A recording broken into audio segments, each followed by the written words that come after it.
All right, so we are about to start our last unit of the year. So this unit, we are going to be kind of building on what we did in chapter 10 with just area of figures. And now we're going to be talking about surface area and volume of three-dimensional figures. Now, I will also provide throughout this unit some other links to some videos that show like more of the three-dimensional shape. I just don't have access to be able to do that kind of stuff at my house. And especially since you guys can't see like some of the mannerisms, like if I were teaching this live, I would definitely take advantage of just like perusing through some of those videos. You don't have to watch them in its entirety, but kind of just to see how everything's broken down. And so we are going to start the first two lessons talking about surface area of 4 different figures, and then next week we'll finish up with the volume of those same figures. And so before we start with like what surface area is, there's a couple of other vocabulary words that I'd like you to add in this little box here. And so we're going to be talking about base, lateral face, and then lateral area, and then we'll put everything together to talk about surface area. All right, so the first thing is that we are always going to be talking about right prisms. So right prisms mean that your figure is standing straight up, so nothing is like slanted at all. The height is always going to be perpendicular to like kind of what we would consider the ground. And so when you have a prism, the base, you should always have like, this is not like a technical definition, this is more like a description. The base is going to be like the figures that are congruent and parallel.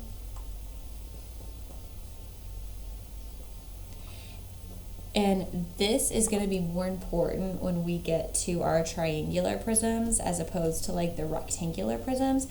So pretty much any time you're looking at a rectangular prism, which is like example 1 and 2 right here, I would just recommend using like the side that the figure is sitting on as your basis. So because if it's rectangular prism, you're always going to have the same rectangle on the bottom and the top of your figure. It would be the same if I shifted it this way. You have 2 congruent rectangles that are parallel. If I were to take it and like flip it on the front, you'd still have opposite and parallel. So when we go to look at like number 3, for example, the base is not actually the side that this figure is sitting on, because that is a rectangle and there's not another rectangle that's congruent and parallel to it. So the bases of this triangular prism would be the triangle here and here. So if you think about like kind of turning it on top, that is how you want to be able to picture it. Okay. And so the lateral faces are the non-base sides. And then the lateral area is the area, and it's always going to be the sum, the total, of the lateral faces.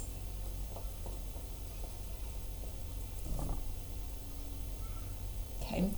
All right. So when you're talking about a prism, the formula for surface area, which you'll always see pretty much as like a capital S, so you know you're talking about surface area there. Now, if you were to like look this up online, there is more of like a technical formula to it, but I have found in teaching this that people actually get these questions wrong more often using the more technical formula, because you're not necessarily 100% sure what the variables stand for. So I kind of just do this broken up into more pieces. So when you're finding the surface area, so think about if this were a box and you were trying to wrap it, you would want to know how much paper you would need to wrap it. So you would need to find the area of the front, the back, the left, the right, and then the top and the bottom. And then that would be your total area for that figure, and that's the surface area. So it's essentially the sum of the areas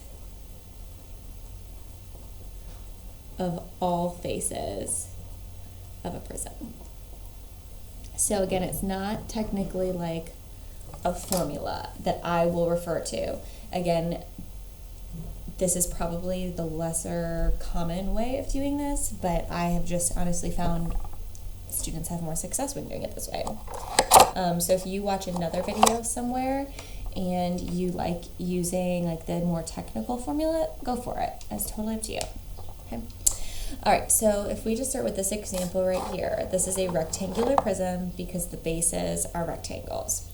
And so what I'm gonna do is say, all right, my total surface area, you have like 3 pairs of sides. Again, you've got the top and the bottom, you've got the left and the right, and then you've got the front and the back. And so the formula for the area of a rectangle is base times height, right? And so if I just start with like the top and the bottom, I have 2 of those.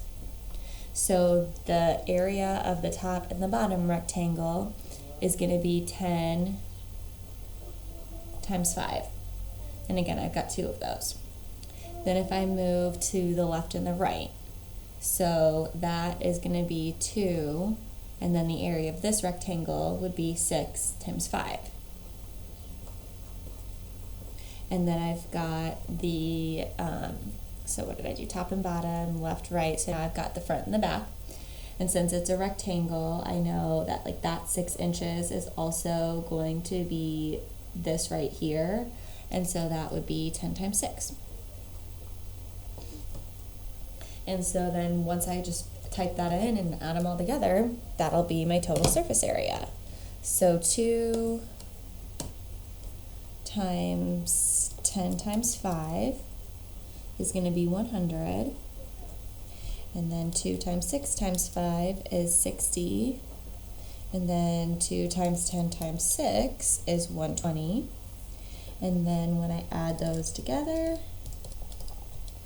I get 280 inches squared. We're still talking about area, so my units are still going to be in units squared. Okay. So if you need to like write out, so you can keep track, like I would maybe write like top, bottom, that would be left and right, and that would be front and back. So that way you remember which ones you've done already.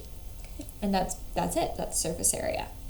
So it's just finding the area of the rectangles, multiplying by 2, adding together. Okay.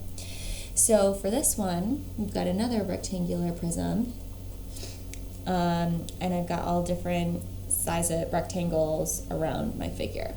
So if I just kind of do everything in the same order, top, bottom, left, right, front, back. So we can think of the bases just as the sides that the prism is sitting on. So I've got 2, and then the area of the bottom here would be 2 times 9, which is 18. So if you wanted to kind of skip the 2 times 9 and just write 18, that's totally fine. So the left and the right would be this guy right here. So 2 times 9 times 7. And then I've got the front and the back. And so again, that's going to be this rectangle right here. So it's going to be 2 times 7. And I've got 2 of those. So again, I've got, that represents the area of the top and the bottom, 2 times 9. This represents the area of the left and the right, 7 times 9. And then front and the back would be 2 times 7. So when I go to figure this out, 2 times 18 is going to be 36. 2 times 9 times 7 is going to be 126. 2 times 2 times 7 is going to be 28. 36 plus 126 plus 28 is going to be 190 meters squared. All right, so now let's talk about two examples where we do not have a rectangular base. And these figures are really why I like just kind of conceptualizing the area of all the different figures as opposed to like remembering what piece of your prism goes with which part of like the normal formula, okay? All right, and so what we're gonna do here now, I'm just gonna kind of get this like set up a little bit. What are all the sides that I need to find the area of, and what pieces of this prism do I need to know? All right, so I've got a triangle on the front and back here, which would technically be the bases of the prism. So I'm gonna have two triangles. The formula for a triangle is 1/2 times base times height, right? Maybe I'll actually write this over here. So if I've got two of those, then I'm just gonna plug that in. So the formula for the area of that triangle, again, is gonna be 1/2 times 12, and then the height is 5. And I'm multiplying that by 2 because I've got a triangle in the front and in the back right here. And then it looks like I've got these 3 other rectangles. I've got what the figure is sitting on right here. I've got this right here. And then I've got this side over here. So I'm gonna use the base times height formula that we used up here. And so this bottom rectangle is just 1. I'm not multiplying it by 2 like I did here because there's just one of them. So it's going to be 12 times 4. This side right here, since this bottom's a rectangle, that's 4. So that's going to be plus 5 times 4. And then this rectangle is going to be whatever this is times 4. Well, I don't know what the length of that is. So we're going to go back to using the Pythagorean theorem because this is a right triangle. And now I can find this. So before you set up your Pythagorean theorem, make sure you know what A, B, and C are. So I'm going to come down here with a little bit more space. Those are the legs, so this is going to be 5 squared plus 12 squared equals C squared. 25 plus 144 is 169. So when I take the square root of both sides, I get 13. So that would be 13, which means the area of that rectangle would be 13 times 4. And then again, you can just kind of make sure you've got all of your sides accounted for. So I've got the formula for the area of a triangle, times 2, and then I've got this rectangle, and this rectangle. Okay, so let's multiply these all together like we did in the other ones. So 2 times 1/2 times 12 times 5 is going to be 60. Those are the area of the two triangles. 12 times 4 is 48. 5 times 4 is 20. And 13 times 4 is 52. So when I add all those areas together, I get 180 inches squared.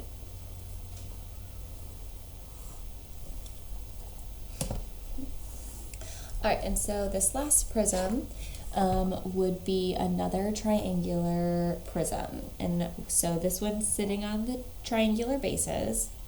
And then we've got, again, 3 rectangles around. So the surface area, oops, this should have been an S, not an A. So again, I've got 2 triangles. So it's going to be 2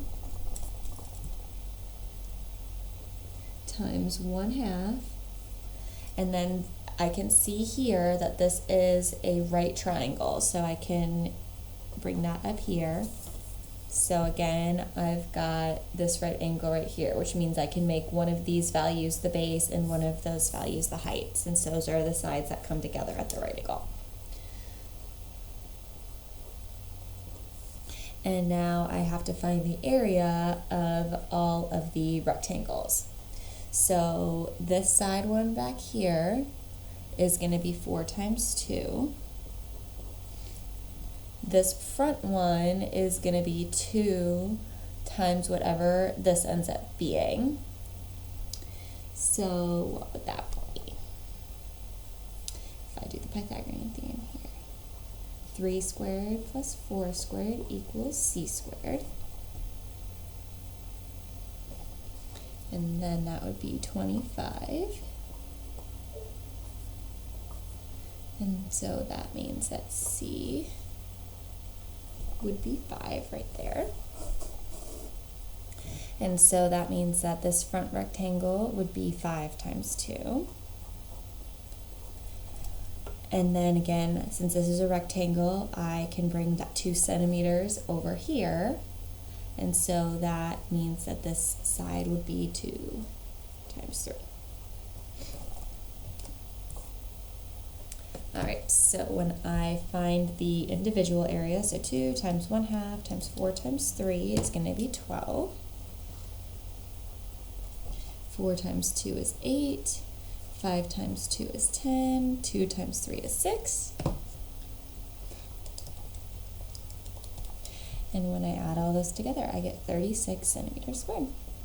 Okay. All right, so what I would encourage you to do right now is maybe pause this video, take a quick break, look at, there's 2 prisms and 2 cylinders on your homework. So maybe just do the 2 prism ones right now, check your answer, and then go do something else for a little bit and come back and we'll talk about the cylinders.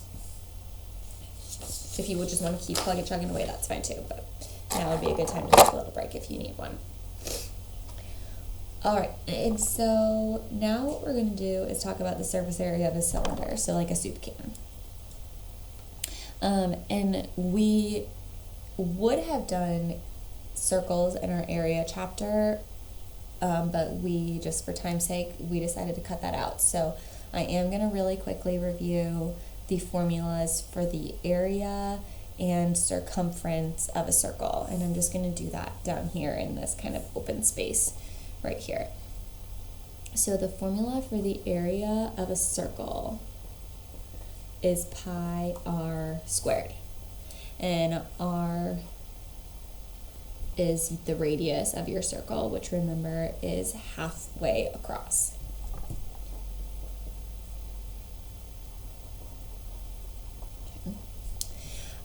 And so the formula for circumference, before we get into circumference, I'm going to review what that is. So the circumference is the way we say like perimeter for a circle.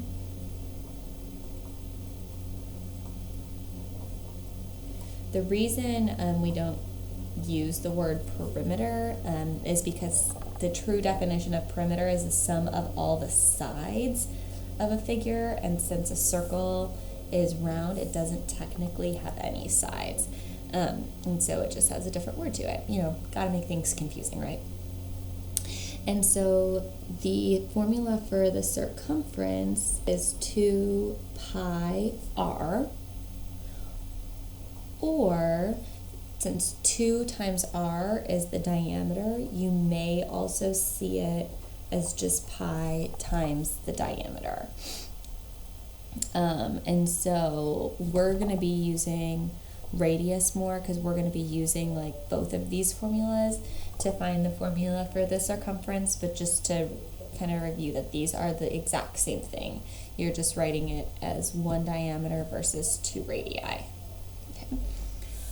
All right, so when you're finding the surface area of a cylinder, again, if we had been in class, I do usually more like a demonstration of this, but I'm going to just try to make the best of it. So we're going to take the same approach that we did with the prisms. So with the prisms, we kind of looked at each individual area and then added them together.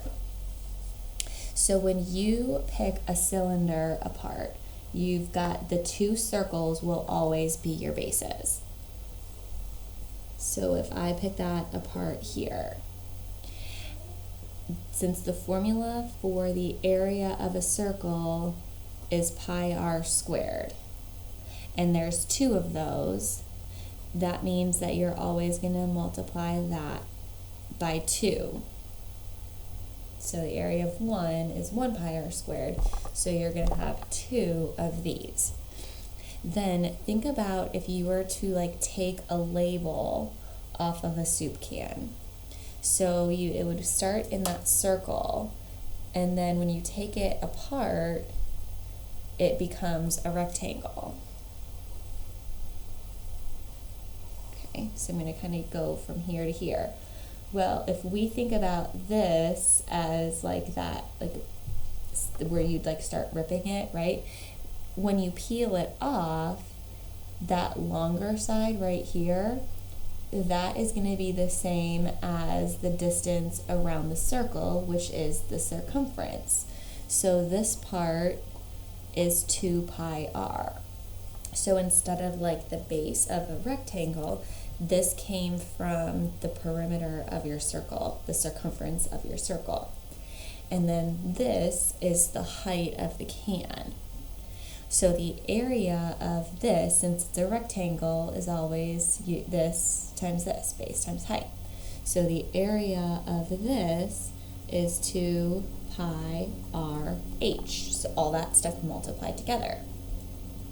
So if we have 2 circles and this rectangle right here, that means the total surface area is going to be 2 pi r squared, right, the area of the 2 circles, plus 2 pi r h.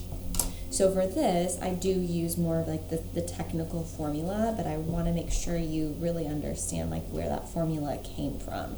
So again, it's the area of the 2 circles plus the area of the rectangle formed when you take that wrapper off. And so I'm gonna like talk through this as opposed to just like writing down the variables and plugging and checking, like really where those came from. All right, so we've got the top and the bottom right here. The radius is 6 feet. Right, so that's 6 and 6.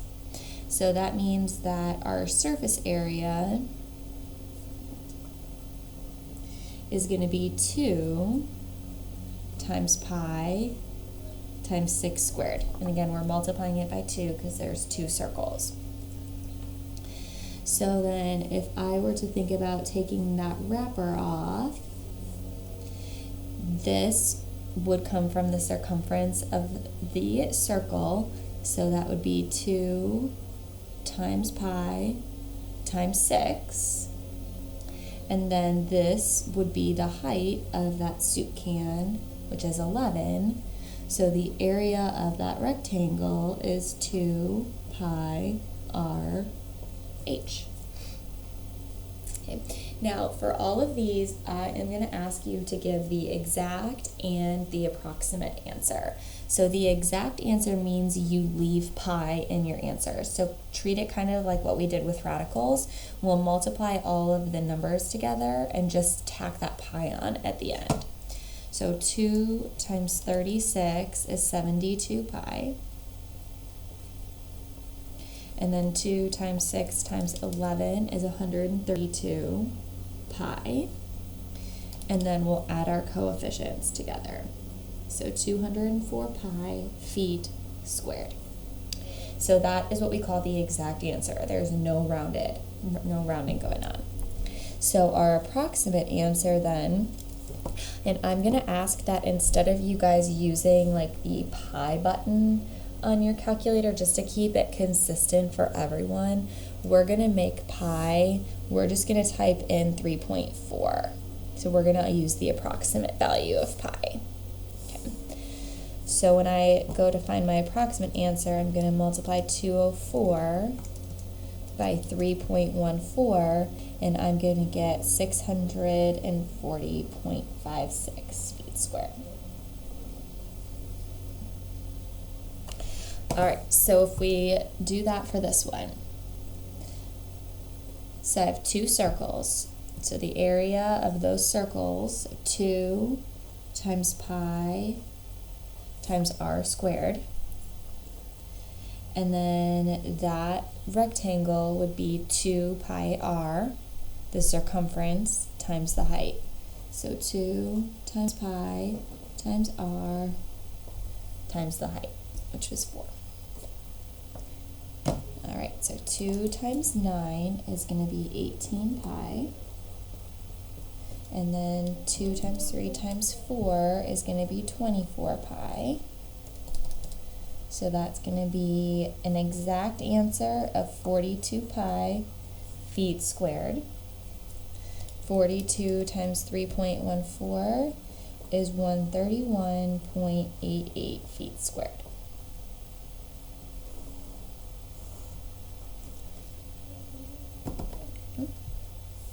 And then the last one, you just have to be careful because this is the diameter all the way across. These other two were just the radius. So the first thing you have to do is cut that in half. Just do that down here. So the radius is going to be 3.1 feet, or inches. So that means my surface area is going to be 2 of the circles. So 2 times pi times r squared. And then the circumference, 2 pi r h. So 2 times 3.1 squared is going to be 19.22 pi. And then 2 times 3.1 times 10 is going to be 62 pi. So that gives us an exact answer of 81.22 pi inches squared. And when I multiply 81.22 times 3.14, I get about 255. I'm going to round this one just to the hundredths place. Okay. And so that again is surface area for prisms and cylinders. And with the prisms too, again, we're focusing on only 2 types of prisms, just to kind of shorten this, make it a little bit easier, hopefully, for you guys. So really only focusing on rectangular prisms and right triangle prisms. There are different kinds of prisms, but for our purposes, we are just going to focus on these and cylinders. Okay. So as always, just let me know if you have questions. I'm happy to help.